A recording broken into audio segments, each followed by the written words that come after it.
آلك وأصحابك يا حبيب الله الصلاة والسلام عليك يا نبي الله وعلى آلك وأصحابك يا نور الله. نیکی کی دعوت میرے شیخ طریقت کی کتاب میرے ہاتھ میں ہے. یہ فیضان سنت کا 6واں باب ہے. اس کے صفحہ نمبر 147-48 پر جو درود پاک کی فضیلت لکھی ہے القول البدیع اور جذب القلوب کے حوالے سے، وہ میں آپ کی خدمت میں پیش کرتا ہوں. حضرت سیدنا ابو المظفر محمد بن عبداللہ خیام سمرقندی علی رحمۃ اللہ الکوی فرماتے ہیں میں ایک روز راستہ بھول گیا. اچانک ایک صاحب نظر آئے. انہوں نے کہا میرے ساتھ آؤ. میں ان کے ساتھ ہو لیا. مجھے گمان ہوا کہ یہ حضرت سیدنا خضر علی نبینا علیہ الصلاۃ والسلام ہیں. میں نے نام پوچھا تو انہوں نے خضر بتایا. ان کے ساتھ ایک اور بزرگ بھی تھے. میں نے ان کا نام دریافت کیا تو فرمایا یہ الیاس ہیں علی نبینا علیہ الصلاۃ والسلام. میں نے عرض کیا اللہ عز و جل آپ پر رحمت فرمائے کہ آپ دونوں حضرات نے سرور کائنات شہنشاہ موجودات محبوب رب الارض والسماوات احمد مجتبی محمد مصطفیٰ صلی اللہ علیہ وسلم کی زیارت کی ہے؟ انہوں نے فرمایا ہاں. میں نے عرض کی سرکار مدینہ صلی اللہ تعالی علیہ وآلہ وسلم سے سنا ہوا ارشاد پاک بتائیے تاکہ میں آپ سے روایت کر سکوں. انہوں نے فرمایا ہم نے رسول خدا صلی اللہ تعالی علیہ وآلہ وسلم کو فرماتے سنا جو شخص مجھ پر درود پاک پڑھے اس کا دل نفاق سے اسی طرح پاک کیا جاتا ہے جس طرح پانی سے کپڑا پاک کیا جاتا ہے. نیز جو شخص صلی اللہ علی محمد پڑھتا ہے وہ اپنے اوپر رحمت کے 70 دروازے کھول لیتا ہے. ساقی یہ حوض کوثر پہ لاکھوں سلام دونوں عالم کے سرور پہ لاکھوں سلام جس کا ابر کرم سب پہ سایہ فیگن ایسے پیارے پیمبر پہ لاکھوں سلام جس کی خوشبو سے طیبہ کی گلیاں بسیں ایسے جسم معطر پہ لاکھوں سلام مصطفیٰ جان رحمت پہ لاکھوں سلام شمع بز میں ہدایت پہ صلو علی الحبیب صلی اللہ تعالی علی محمد وعلی آلہ وصحبہ وبارک وسلم. میٹھے میٹھے اسلام بھائیوں، مدنی چینل کے ناظرین، کتاب اللہ کی باتیں سلسلہ ہے. ایک بار پھر آپ کو خوش آمدید کہا جاتا ہے. اس سلسلے میں ہم کتاب اللہ کے متعلق مفید معلومات حاصل کرتے ہیں اور رنگ برنگے مدنی پھول چننے کی سعادت حاصل کرتے ہیں. امثال قرآنی پچھلی بار سے ہمارا سلسلہ یہ چل رہا ہے. آج بھی موضوع یہی ہے امثال قرآنی، یعنی قرآن پاک میں جو جا بجا طرح طرح کی مثالیں دی گئیں اس کے بارے میں پچھلے سلسلے میں عرض کیا گیا تھا اور اس کی حکمتیں بھی بتائی گئی تھیں کہ یہ مثالیں اللہ تبارک و تعالی نے یوں بیان فرمائیں تاکہ لوگوں کے لیے عبرت کا سامان ہو. پڑھنے والا نصیحت قبول کرے، پڑھنے والا تدبر کرے، سمجھے، اپنے آپ کو اللہ تعالی کے عذاب سے بچائے. اور ان مثالوں کو کما حقہ علم والے ہی سمجھتے ہیں، علماء سمجھتے ہیں اور استفادہ کرتے ہیں۔ انجیل مقدس میں مثالوں کی پوری ایک سورت تھی، اس کا نام تھا سورہ امثال۔ تو پچھلے سلسلے میں وہ منافقین کی مثال عرض کی گئی تھی اور اس کے متعلق آیات وغیرہ پیش کی گئی تھی۔ آج انشاءاللہ عز و جل جو قرآن پاک میں مچھر کی مثال بیان ہوئی، اس کے تعلق سے ہم پڑھنے سننے کی سعادت حاصل کریں گے۔ اگر توجہ رہی تو انشاءاللہ معلومات میں بہت اضافہ ہوگا۔ چنانچہ سورہ بقرہ آیت نمبر 26 ہمارا مولا تعالی عز و جل ارشاد فرماتا ہے، ان اللہ لا یستحیی ان یضرب مثلا ما بعوضة فما فوقها فأما الذين آمنوا فيعلمون أنه الحق من ربهم وأما الذين كفروا فيقولون ماذا أراد الله بهذا مثلا يضل به كثيرا ويهدي به كثيرا وما يضل به إلا الفاسقين۔ ترجمہ کنز الایمان، بے شک اللہ اس سے حیا نہیں فرماتا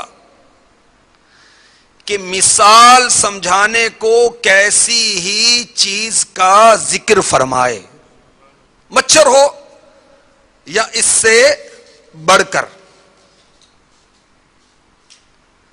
اب یہاں صدر الافاضل حضرت علامہ مولانا سید حافظ محمد نعیم الدین مراد آبادی علیہ رحمۃ اللہ الہادی تفسیر خزائن العرفان میں فرماتے ہیں اس کا شان نزول، کہ جب اللہ تبارک و تعالی نے مثلہم کمثل الذی استوقد نارا، وہ کہاوت، وہ مثال بیان کی ان لوگوں کی جنہوں نے آگ روشن کی، اور او کصیب من السماء یعنی آسمان سے اترتے پانی کی مثال بیان کی، اس میں منافقوں کی دو مثالیں بیان ہوئی۔ تو منافقوں نے یہ اعتراض کیا، منافق کون؟ جو ظاہراً مسلمان ہے اور باطناً کافر ہے۔ تو منافقوں نے اعتراض کیا کہ اللہ تعالیٰ اس سے بالا تر ہے کہ ایسی مثالیں بیان فرمائے۔ اس کے رد میں یہ آیت نازل ہوئی اور کیا فرمایا گیا؟ بے شک اللہ اس سے حیا نہیں فرماتا کہ مثال سمجھانے کو کیسی ہی چیز کا ذکر فرمائے، مچھر ہو یا اس سے بڑھ کر۔ تو وہ جو ایمان لائے وہ تو جانتے ہیں کہ یہ ان کے رب کی طرف سے حق ہے۔ یہاں صدر الافاضل فرماتے ہیں چونکہ مثالوں کا بیان مقتضائے حکمت اور مضمون کو دل نشین کرنے والا ہوتا ہے اور فصحائے عرب کا دستور ہے، اس لیے اس پر اعتراض غلط و بیجا ہے اور بیان امثلہ حق ہے۔ جو قرآن پاک میں اللہ تبارک و تعالی نے مختلف مثالیں بیان فرمائی، یہ حکمت کے مطابق ہیں اور یہ اس لیے بیان کی گئی کہ مضمون کو دل نشین کروایا جائے، اور عرب کا یہ دستور تھا کہ عرب کے فصحاء مثالیں بیان کیا کرتے تھے۔ تو اس پر منافقین نے جو مثالوں پر اعتراض کیا یہ غلط ہے، بیجا ہے، اور مثالوں کا بیان کرنا حق ہے، درست ہے۔ تو وہ جو ایمان لائے وہ تو جانتے ہیں کہ یہ ان کے رب کی طرف سے حق ہے، رہے کافر وہ کہتے ہیں ایسی کہاوت میں اللہ کا کیا مقصود ہے؟ اللہ بتھیروں کو اس سے گمراہ کرتا ہے۔ سنیے اب صدر الفاضل کیا فرماتے ہیں، یضل بہ، کفار کے اس مقولہ کا جواب ہے کہ اللہ تعالی کا اس مثل سے کیا مقصود ہے، یہ جو مثال بیان کی جاتی ہے اس سے کیا مقصد ہے، اور اما الذین آمنوا اور اما الذین کفروا، جو دو جملے ارشاد ہوئے اس کی تفسیر ہے، اس مثل سے یعنی مثال سے، کہاوت سے بہتوں کو گمراہ کرتا ہے جن کی عقلوں پر جہل یعنی جہالت نے غلبہ کیا ہے، اور جن کی عادت مکابرہ اور عناد، تکبر و سرکشی ہے، اور جو امر حق اور کھلی حکمت کے انکار و مخالفت کے خوگر ہیں، باوجود یہ کہ یہ مثل نہایت ہی برمحل پھر بھی انکار کرتے ہیں، اور اس سے اللہ تعالیٰ بہتوں کو ہدایت فرماتا ہے جو غور و تحقیق کے عادی ہیں اور انصاف کے خلاف بات نہیں کہتے۔ وہ جانتے ہیں کہ حکمت یہی ہے کہ عظیم المرتبہ چیز کی تمثیل کسی قدر والی چیز سے اور حقیر چیز کی ادنا شے سے دی جائے، جیسا کہ اوپر کی آیت میں حق کی نور سے اور باطل کی ظلمت سے تمثیل دی گئی۔ تو یہ جو کفار نے کہا کہ اس کہاوت میں اللہ کا کیا مقصود ہے، تو کیا مقصود ہے کہ جن کو اللہ نے عقل دی ہے وہ اس سے ہدایت پاتے ہیں اور کفار گمراہ ہوتے ہیں۔ بتھیروں کو ہدایت فرماتا ہے وَيَهْدِ بِهِ كَثِيرًا، اور بتھیروں کو ہدایت فرماتا ہے وَمَا يُضِلُّ بِهِ إِلَّا الْفَاسِقِينَ، اور اس سے انہیں گمراہ کرتا ہے جو بے حکم ہیں۔ صلو علی الحبیب صلی اللہ تعالی علی محمد وعلی آلہ وصحبہ وبارک وسلم۔ میٹھے میٹھے اسلامی بھائیوں، اس آیت کے تحت جس میں مچھر کی مثال بیان ہوئی، تفسیر نعیمی میں حکیم الامت مفتی احمد یار خان نعیمی علیہ رحمۃ اللہ الکوی نے بڑے پیارے پیارے ماکتے ہوئے رنگ برنگے مدنی پھول عنایت فرمائے ہیں۔ حاضرین اور مدنی چینل کے ناظرین جس قدر توجہ کریں گے اس قدر انشاءاللہ یہ مدنی پھول انہیں نصیب ہو جائیں گے۔ مفتی صاحب تفسیر نعیمی پارہ اول صفحہ 238 پر فرماتے ہیں، جب قرآن کریم نے اہل عرب کو مقابلے کی دعوت دی، اب کفار نے مقابلے کے لیے ایڑی چوٹی کے زور لگا دیے، مقابلہ نہیں ہو سکا۔ اب کفار کے بڑے بڑے علماء فضلاء کی کمیٹیاں ہوئیں، کوئی بھی ایک آیت قرآن جیسی نہ بنا سکا۔ مسلمہ کذاب نے کچھ صورتیں بنائی تھیں، وہ بدبخت جس نے نبوت کا دعویٰ کیا تھا نا، اور حضرت وحشی رضی اللہ تعالیٰ عنہ کی برچھی سے فنار ہوا تھا۔ اور جب اس مسلمہ کذاب نے وہ صورتیں کفار کے سامنے پیش کی تو خود کفار نے اس کا مذاق اڑایا کہ یہ تو کیا بنا کر لایا ہے۔ میرے آقا علیہ الصلوۃ والسلام کی بارگاہ میں وہ صورتیں پیش ہونے کا موقع نہیں آیا۔ اب کفار سے کچھ بن تو نہ پڑا کہ قرآن کی مثل کوئی صورت بنا لیں، قرآن کی مثل کوئی آیت بنا لیں، تو اب یہ کہنے لگے یہ قرآن شریف اللہ تعالیٰ کا کلام ہوتا تو اس میں چھوٹی چھوٹی اور حقیر چیزوں کی مثل کوئی کیوں دی جاتی، اتنی بڑی ذات اور چھوٹی چھوٹی چیزوں کا ذکر۔ تو اللہ تبارک و تعالی نے ان کا جواب دیتے ہوئے ارشاد فرمایا، حق تعالی چھوٹی چیزوں کی مثال سے کچھ شرم نہیں فرماتا۔ کیوں؟ مثال سے مقصود کیا ہے؟ معقول چیز محسوس بن کر ہر ایک کی سمجھ میں آ جائے اور اس کے ذریعے مضمون کو دل قبول کر لے۔ کسی چیز کا جیسا حال ہوگا اسی قسم کی چیز سے اس کی مثال دی جائے گی، بڑی چیز کی مثال بڑی، حقیر چیز کی مثال حقیر۔ تو اس پر اعتراض کرنا محض غلط بیجا، بلکہ یہ تو کمال حکمت ہے کہ مثال اصل کے مطابق ہو۔ حقیر چیزوں کی مثال چھوڑ دینی اور اس کو بغیر مثال لانا ان کے سمجھانے کے لیے کافی نہ ہوگا۔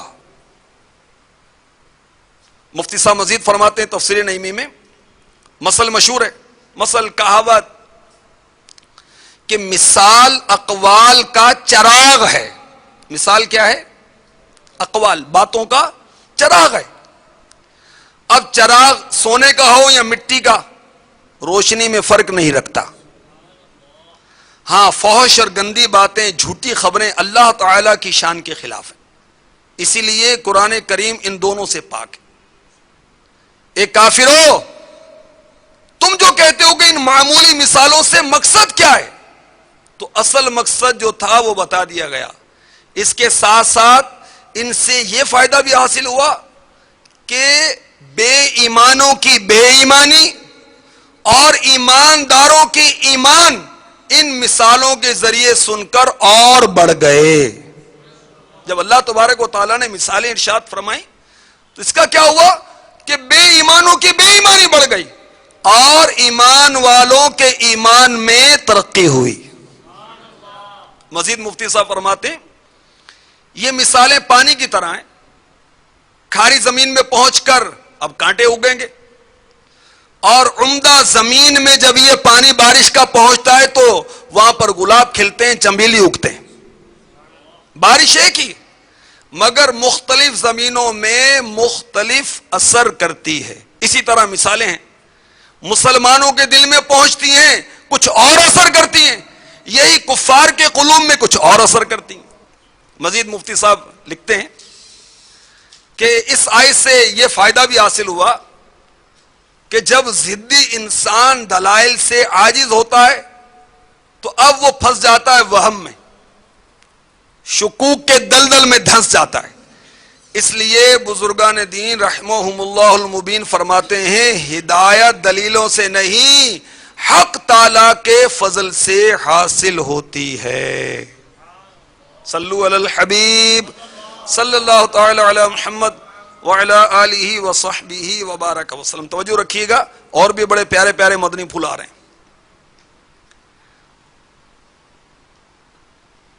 مفتی صاحب لکھتے ہیں اعتراض، اور خود ہی اس کا دیتے ہیں جواب. قرآن کریم میں کہیں بھی مچھر سے تشبیہ نہیں دی گئی.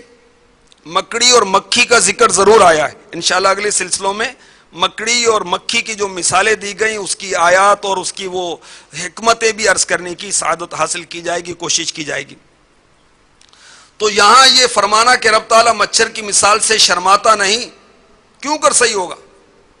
جواب، یہ کفار کے اعتراض کا کامل طور پر جواب ہے. کافروں، تم تو مکھی اور مکڑی کے ذکر سے مرے جا رہے ہو. حق تعالیٰ تو مچھر بلکہ اس سے بھی حقیر چیز کے ذکر سے نہیں شرماتا. اس کا مطلب یہ نہیں کہ کہیں اور قرآن میں مچھر کا وہ ذکر کیا گیا ہے. صلو علی الحبیب صلی اللہ تعالی علی محمد وعلی آلہ وصحبہ وبارک وسلم. اب اس آیت میں مچھر کا ذکر ہوا. آئیے مچھر کی خصوصیات میں آپ کی خدمت میں پیش کرتا ہوں. تفسیر نعیمی میں اور دیگر کتب میں بھی اس کے بارے میں کافی کچھ لکھا ہوا ہے. تفسیر خازن میں بھی بہت خوب لکھا ہے. تفسیر روح البیان میں بھی خوب لکھا ہے. چنانچہ تفسیر خازن میں ہے بعودتن سے مراد چھوٹے چھوٹے مچھر ہیں، اور مچھر اللہ تعالی کی بہت عجیب و غریب مخلوق ہے، کیونکہ یہ بہت چھوٹا ہوتا ہے اور اس کی سونڈ کھوکھلی ہوتی ہے. کھوکھلی سمجھتے ہیں نا، اندر سے اس کے اندر کی جانب تک سوراخ ہوتا ہے. یہ مچھر اپنے چھوٹے ہونے کے باوجود ہاتھی کی کھال کے اندر اپنا سونڈ داخل کر دیتا ہے. ہاتھی کتنا قوی الجثہ جانور ہے. یہ مچھر بھینس کی کھال میں اپنی سونڈ داخل کر دیتا ہے، اونٹ کی کھال میں اپنی سونڈ داخل کر دیتا ہے، اس کو اندر پہنچاتا ہے. اور اللہ تعالیٰ نے اس کو یہ صلاحیت دی ہے کہ اونٹ اس کے ڈنگ سے مر جاتا ہے. تو آیت کا مقصود یہ بیان کرنا ہے کہ اللہ تبارک و تعالیٰ کسی چھوٹی اور حقیر چیز کی مثال دینے سے بھی نہیں رکتا. اور ہمارے آقا صلی اللہ علیہ وسلم نے مچھر کے پر سے دنیا کی مثال دی. جی ہاں، چنانچہ سنن ترمذی حدیث نمبر 2320 حضرت سہل بن سعد رضی اللہ تعالی عنہ روایت کرتے ہیں، رسول اللہ صلی اللہ علیہ وسلم نے ارشاد فرمایا، اگر دنیا اللہ کے نزدیک مچھر کے پر کے برابر بھی ہوتی تو اس میں سے کسی کافر کو پانی کا ایک گھونٹ نہ پلاتا۔ مرآت میں مفتی احمد یار خان نعیمی اس حدیث کے تحت لکھتے ہیں، یعنی اگر دنیا کی قدر و منزلت مچھر کے پر کے برابر بھی ہوتی تو کافر کو نہ دی جاتی، کیونکہ کفار اللہ عز و جل کے دشمن ہیں اور دشمن کو پیاری چیز نہیں دی جاتی۔ آج جبکہ کافروں کو دنیا ملی ہوئی ہے تو یہ اس بات کی دلیل ہے کہ اللہ تعالی کے نزدیک اس دنیا کی کوئی حیثیت نہیں ہے۔ تو مچھر کی مثال محبوب رب ذوالجلال صلی اللہ تعالی علیہ وآلہ وسلم نے ارشاد فرمائی۔ اور مچھر کی خصوصیات بڑی عجیب خصوصیت ہیں۔ یہ بھوکا رہتا ہے تو زندہ رہتا ہے، جب پیٹ بھر جاتا ہے تو مر جاتا ہے۔ مفتی صاحب لکھتے ہیں کہ اسی طرح دنیا دار مصیبت میں رب عز و جل کو یاد کرتا ہے، عیش میں رب عز و جل کو بھول جاتا ہے۔ چھوٹی چیزیں اللہ تعالیٰ کی قدرت کو بڑی چیزوں سے زیادہ ظاہر کرتی ہیں۔ چھوٹی چیزوں میں وہی سارے اعضاء موجود ہیں جو بڑی میں۔ مچھر میں ہاتھی کے سارے عضو پائے جاتے ہیں، حتیٰ کہ اس کی سونڈ بھی ہے۔ اللہ کی شان دیکھیں۔ اور ہاتھی کے پر نہیں ہے نا، مچھر کے 2 پر بھی ہیں، یہ زیادہ ہے، یہ ایکسٹرا ہے، اللہ کی شان ہے۔ مچھر ہاتھی کو مار سکتا ہے، ہاتھی مچھر کو نہیں مار سکتا۔ دیکھیں اللہ کی شان دیکھیے۔ مچھر بہت بہادر اور دلیر ہوتا ہے۔ شیر، ہاتھی، سانپ وغیرہ بڑے خطرناک جانور، یہ انسان سے ڈر کر جنگل میں چھپے رہتے ہیں، لیکن یہ مچھر یہ گھروں میں آ جاتا ہے اور آواز دے کر انسان کو ڈستا ہے، آ کر کاٹتا ہے۔ صلو علی الحبیب۔ تو اللہ تعالیٰ کی شان ہے۔ یہ مچھر وہ شے ہے کہ نمرود وہ بدبخت جس نے خدائی کا دعویٰ کیا، اس بدبخت کو اللہ تبارک و تعالیٰ نے ایک مچھر کے ذریعے ہلاک کیا کہ وہ مچھر اس کے ناک کے راستے دماغ میں گھس گیا اور اس کے دربار کا یہ ادب ہو گیا کہ جو آئے اس کو جوتے لگائے سر پر، کیونکہ وہ سر پہ جب جوتے لگتے تھے اس کو سکون ملتا تھا، اور جوتے کھا کھا کے اس کا خدائی کا نشہ نکل گیا اور آخر کار اس مچھر نے اس کو موت کے گھاٹ اتار دیا۔ میٹھے میٹھے اسلام بھائیو، مدنی چینل کے ناظرین، عبرت کی بات ہے، سوچنے کی بات ہے، فکر کرنے کی بات ہے، تدبر کرنے کی بات ہے کہ بڑے سے بڑا انسان ایک مچھر کو برداشت نہیں کر سکتا۔ اگر ہمارے برے کرتوتوں کے سبب، ہمارے فرائض و واجبات میں غفلت کے سبب اللہ تبارک و تعالی ناراض ہو گیا، قبر میں سانپ اور بچھو لپٹ گئے تو کیا کریں گے؟ اللہ اللہ۔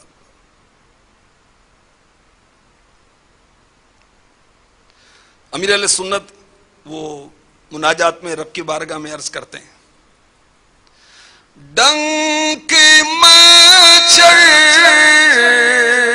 کا بھی مجھ سے تو سہا جاتا نہیں، قبر میں بچھو کے ڈنک سے سہوں گا یا رب،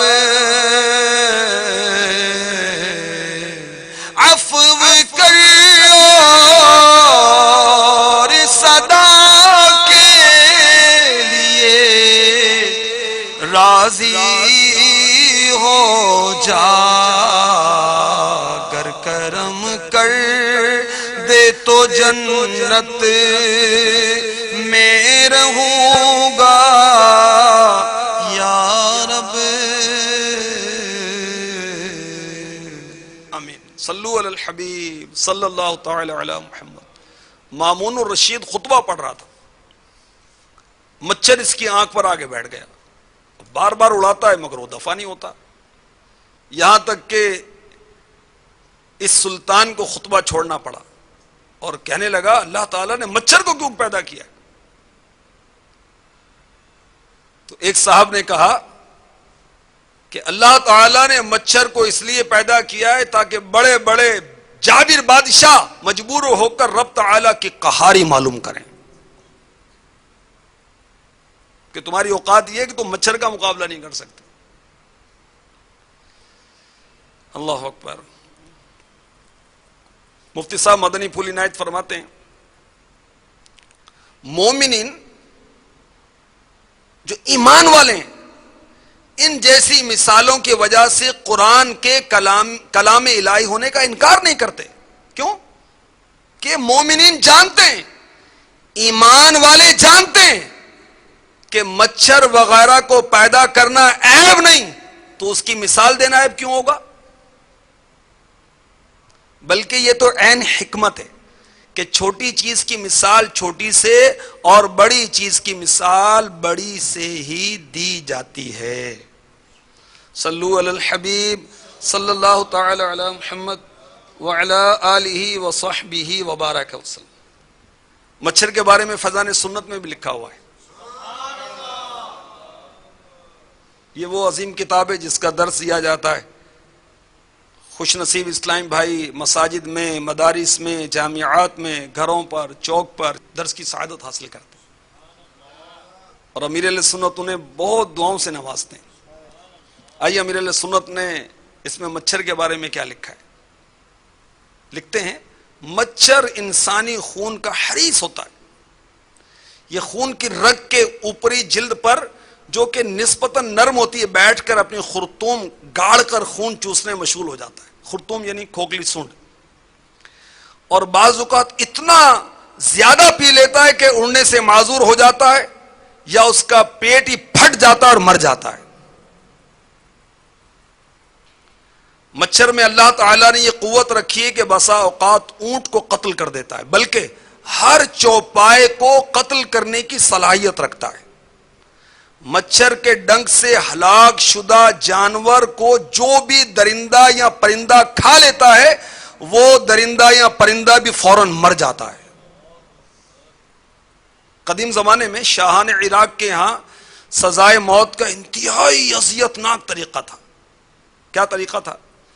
مجرم کو برہنہ کر کے اس کو بے لباس کر کے مچھر کی نالیوں کے پاس باندھ کر ڈال دیتے تھے اور مچھروں کے بار بار ڈسنے کے باعث وہ مجرم پچھاڑے کھا کھا کر تڑپ تڑپ کر دم توڑ دیتا تھا.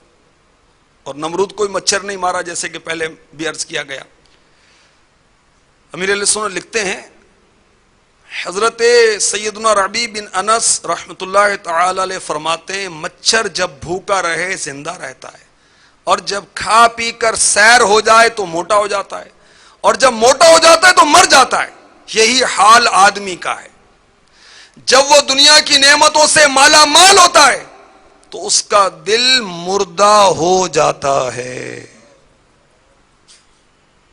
امیر علیہ سنت فرماتے ہیں میٹھے میٹھے اسلام بھائیوں مچھر تو موٹا ہوتے موت کے گھاٹ اتر جاتا ہے، خاک میں مل جاتا ہے، مگر انسان جب جاندار ہو جاتا ہے تو بسا اوقات طرح طرح کی آفتوں سے دنیا ہی میں دوچار ہوتا ہے، طرح طرح کے گناہوں میں پڑ جاتا ہے. کھانے کی حرص سے تو یا رب نجات دے دے، اچھا بنا دے مجھ کو اچھی صفات دے دے. آمین. صلو علی الحبیب صلی اللہ تعالی علی محمد وعلی آلہ وصحبہ وبارک وسلم.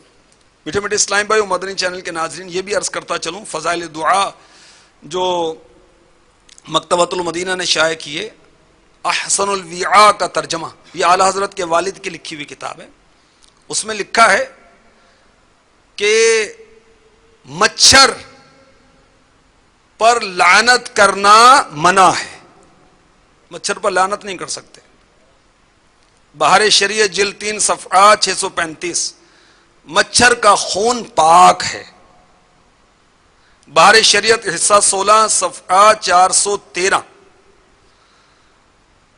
جوں یا مچھر جب ایذا پہنچاتے ہوں تو پکڑ کر مار ڈالنے میں حرج نہیں، اور مچھر تنگ کریں تو کیا کریں؟ جنتی زیور میں لکھا ہے. مچھردانی میسر نہیں ہے، مچھر زیادہ تنگ کرتے ہیں تو بستر پر جگہ جگہ تلسی کے پتے پھیلا دیں، مچھر بھاگ جائیں گے۔ گھر میں کلونجی کی دھونی دینے سے کھٹمل ختم ہو جاتا ہے، مچھر ختم ہو جاتا ہے۔ یہ گھریلو علاج بہت پیاری کتاب ہے، اس کے صفحہ نمبر 111 پر، یہ بھی امیر اہل سنت کا تحفہ ہے امت کے لیے۔ اور میٹھے میٹھے اسلام بھائیو، عشق بھری بات بھی سن لیجیے، سبحان اللہ۔ ہمارے پیارے آقا صلی اللہ علیہ وسلم کے پاک کپڑوں پر کبھی مکھی نہیں بیٹھی، کبھی آپ کے پاک کپڑوں میں جوئیں نہ پڑی، اور کبھی کھٹمل یا مچھر نے آپ کو نہیں کاٹا۔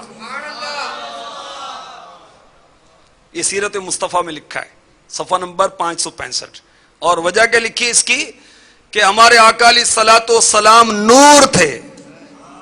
مکھیوں کی آمد، جوؤں کا پیدا ہونا چونکہ گندگی، بدبو وغیرہ کی وجہ سے ہوا کرتا ہے، اور ہمارے نبی، پیارے نبی رسول ہاشمی صلی اللہ علیہ وسلم ہر قسم کی گندگیوں سے پاک، اور آپ کا جسم اطہر خوشبودار تھا، اس لیے آپ ان چیزوں سے محفوظ تھے۔ صلو علی الحبیب صلی اللہ تعالی علی محمد وعلی آلہ وصحبہ وبارک وسلم۔ تو مچھر کی مثال بیان کرنے میں حکمتیں ہم نے سنی کہ حقیر چیز کی بات حقیر چیز سے بیان کی جائے گی، اور چونکہ قرآن پاک عربی زبان میں آیا نا، تو اہل عرب کا، عربوں کا یہ دستور تھا کہ وہ مثالیں دیا کرتے تھے، تو اسی لیے قرآن نے بھی چھوٹی بڑی مثالیں دے کر سمجھایا۔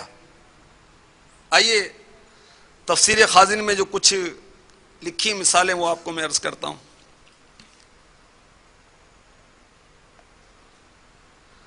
ہوا احکر من ذرۃ واجمع من نملۃ واطیش من ذبابۃ، فلاں شخص ریت کے ذرے سے زیادہ حقیر ہے، چونٹی سے زیادہ جمع کرنے والا ہے، مکھی سے زیادہ تیش میں آنے والا ہے، مکھی سے زیادہ ہٹ درم ہے۔ یعنی اس طرح کی کہاوتیں، مثالیں یہ عربوں میں مشہور تھیں، تو اسی لیے قرآن نے بھی جا بجا مثالوں کے ذریعے سمجھایا، کیونکہ یہ عرب کا دستور تھا، اور قرآن پاک عربی زبان میں نازل ہوا۔ تفسیر روح البیان میں بھی حضرت سیدنا اسماعیل حقی علیہ رحمۃ اللہ الکوی نے وہ عرب کی کہاوتیں نقل کی ہیں۔ ہوا جمع من ذرۃ، وہ ذرے کا مجموعہ ہے، اجرأ من الذباب، وہ مکھی سے زیادہ جرت مند ہے۔ یعنی اس طرح کی عربوں کی کہاوتیں تھیں۔ اعمر من النسر، وہ گدھ سے زیادہ عمر والا ہے۔ اضعف من بعودۃ، مچھر سے زیادہ کمزور۔ تو اس طرح کی کہاوتیں چونکہ عربوں میں تھیں، اس طرح کی مثالوں کا بیان عربوں میں رائج تھا، اس لیے قرآن نے بھی جا بجا چھوٹی بڑی چیزوں کی مثالوں کے ذریعے سمجھایا، عبرت دلائی۔ اللہ توفیق عطا فرمائے۔ اور میں نے شروع میں عرض کیا کہ انجیل مقدس میں تو پوری ایک سورت ہے مثالوں والی، اس کا نام ہی سورہ امثال ہے۔ تو یہود و نصارہ مثالوں کے بیان قرآن کیسے کر سکتے ہیں؟ تو انجیل میں بھی تو بیان تھا، توریت میں بھی مثالوں کا بیان تھا۔ مثلا ذخائر جمع نہ کرو، کہیں انہیں دمک نہ چاٹ جائے، اور کہیں جنگلوں میں نہ رکھو، یہ ذخائر چور یا زہریلے جانور ضائع نہ کر دیں۔ دیکھیں دیمک اور یہ کس کا، یہ انجیل میں بیان ہے، اس کی مثالیں۔ انجیل مقدس میں سینے کی کھوٹ یعنی حسد کو آٹے کے چھان سے تمثیل دی گئی، بیوقوفوں کو چھیڑنے کو بھیڑوں کی چھیڑ چھاڑ سے تشبیہ دی گئی۔ تو مثالوں کا بیان توریت میں بھی تھا، مثالوں کا بیان انجیل میں بھی تھا۔ جو یہ دعویٰ کرتے ہیں ہم توریت کو مانتے ہیں، انجیل کو مانتے ہیں، تو وہاں بھی تو مثالوں کو بیان تھا۔ تو قرآن میں مثالوں کو بیان ہوا تو اس کو کیوں نہیں مانتے؟ تو اللہ تبارک و تعالی ہمیں قرآن پاک سیکھنے کی، عمل کرنے کی، یاد رکھنے کی توفیق عطا فرمائے۔ قرآن میں جا بجا مثالوں کو بیان ہے. انشاءاللہ عز و جل کچھ سلسلوں تک ہم یہ طرح طرح کی مثالوں اور اس کی حکمتوں کا بیان سنتے رہیں گے. یہ سلسلہ آپ دیکھتے رہیں گے تو انشاءاللہ یہ ایک نئی معلومات آپ کے پاس آ جائے گی انشاءاللہ عز و جل. آئیے اب اس کو سوالن جوابن کرتے ہیں تاکہ اور ذہن میں یہ باتیں پختہ ہو جائیں. صلو علی الحبیب. مچھر کی مثال جو قرآن میں بیان ہوئی یہ قرآن پاک کے کس پارہ کس سورہ کی کس آیت میں بیان کی گئی؟ ماشاءاللہ جی آپ. بسم اللہ الرحمن الرحیم. حضور یہ پہلا پارہ سورہ بقرہ آیت نمبر 26 میں اس کا ذکر فرمایا گیا. سبحان اللہ. درست جواب ہے. مثالوں کو بیان کرنے میں حکمت کیا ہے؟ انشاءاللہ جی. تاکہ بات اچھی طرح دل نشین ہو جائے، سمجھ میں آ جائے. اور اس کے علاوہ عرب میں چونکہ یہ روایت تھا کہ وہ ایک دوسرے کے لیے مثالیں دیا کرتے تھے، اس وجہ سے یہ قرآن مجید میں مختلف جگہوں پہ مثالوں کے ذریعے سمجھایا گیا. سبحان اللہ. کفار نے کہا کہ اللہ تعالی کا اس مثل سے یعنی اس کہاوت سے اس مثال سے کیا مقصود ہے؟ تو کیا مقصود ہے؟ اللہ تعالیٰ ان مثالوں کے ذریعے سے بہت سو کو ہدایت دیتا ہے اور بہت سو کو گمراہ کر دیتا ہے. ہدایت کن کو دیتا، گمراہ کن کو کرتا ہے کہ جن کے دلوں میں سرکشی ہوتی ہے، جن کو دلوں میں غرور اور تکبر ہوتا ہے، اور جو ہدایت قبول کرنے کے جن کے دل لائق نہیں ہوتے ہیں. اور ہدایت ان لوگوں کو دیتا ہے جو کہ جن کے دل غور و فکر کرنے کے عادی ہوتے ہیں، وہ جانتے ہیں کہ حکمت یہی ہے. اللہ تعالیٰ حقیر چیز کی مثال حقیر چیز سے دیتا ہے اور عظیم چیز کی مثال عظیم چیز سے دیتا ہے. سبحان اللہ. صلو علی الحبیب صلی اللہ تعالی علی محمد وعلی آلہ وصحبہ وبارک وسلم. مچھر پر لعنت کرنا کیسا ہے؟ حضور آپ نے فرمایا تھا کہ مچھر پر لعنت نہیں کر سکتے. ہاں جی منع ہے. جی منع ہے. درست جواب ہے. گھریلو علاج میں مچھر کا خاتمہ کرنے کا گھریلو نسخہ امیر اہل سنت نے دیا ہے. جی آپ. گھر میں کلونجی کی دھونی دینے سے مچھر کا خاتمہ ہو جاتا ہے. سبحان اللہ. صلو علی الحبیب صلی اللہ تعالی علی محمد. ہمارے آقا دو عالم کے داتا میٹھے میٹھے مصطفیٰ صلی اللہ تعالی علیہ وآلہ وسلم کے جسم پاک پر مکھی نہیں بیٹھتی تھی، نہ کھٹمل اور مچھر نے آپ کو کبھی کاٹا. اس کی وجہ کیا علماء نے بیان کی.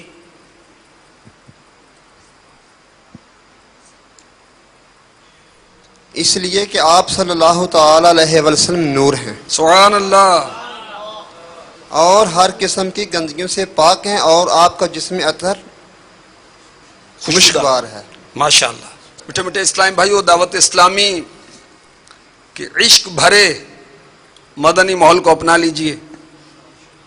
مدنی چینل کے ناظرین، قرآن پاک سیکھنے کے لیے مدرسۃ المدینہ بالغان کی آپ کو دعوت دوں گا. اسلامی بھائی اسلامی بھائیوں کو قرآن پاک پڑھاتے ہیں فی سبیل اللہ. اسلامی بہنیں اسلامی بہنوں کو قرآن پاک پڑھاتی ہیں فی سبیل اللہ. مدرسۃ المدینہ بالغات اسے دعوت اسلامی کی اصطلاح میں کہتے ہیں. اور مدنی منیوں کو اسلامی بہنیں پڑھاتی ہیں فی سبیل اللہ. یہ بچیوں سے فیس نہیں لی جاتی.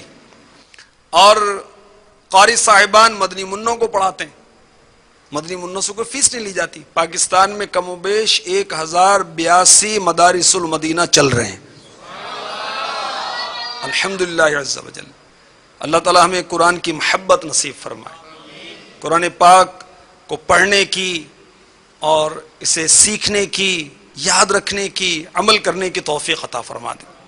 اگر ہم ہر روز 19 آیتیں ترجمہ اور تفسیر کے ساتھ پڑھ لیا کریں تو 12 ماہ کے اندر پورا قرآن پاک ختم کر سکتے ہیں.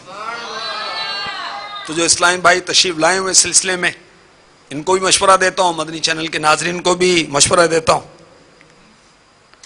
کہ روزانہ 19 آیتیں پڑھنے کی سعادت حاصل کر لیں, ورنہ مدنی نام پر عمل کرتے ہوئے 3 تو پڑھیں,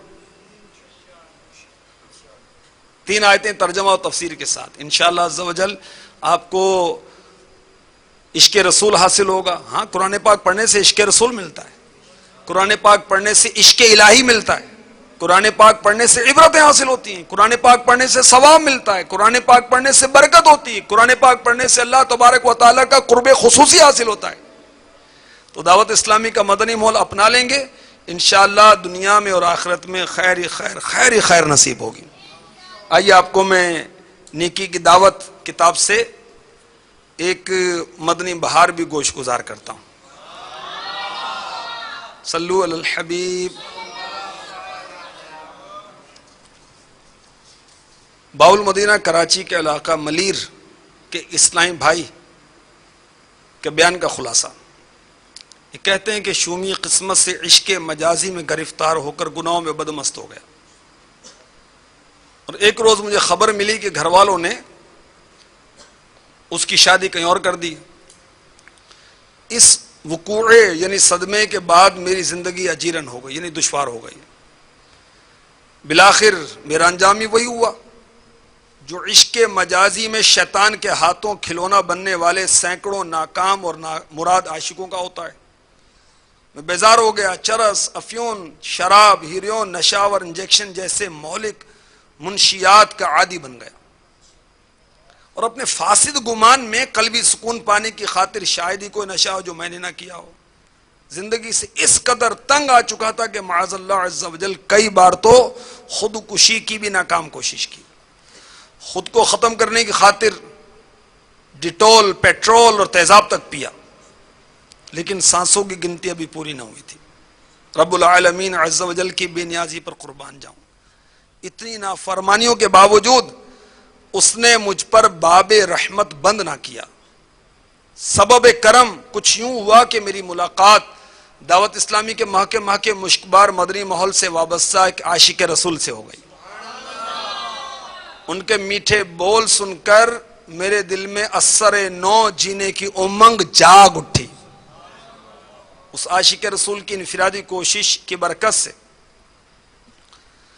1427 سنہ ہجری میں مجھے دعوت اسلامی کے عالمی مدنی مرکز میں روحانیت سے بھرپور فضاؤں میں آنے کی سعادت حاصل ہو گئی.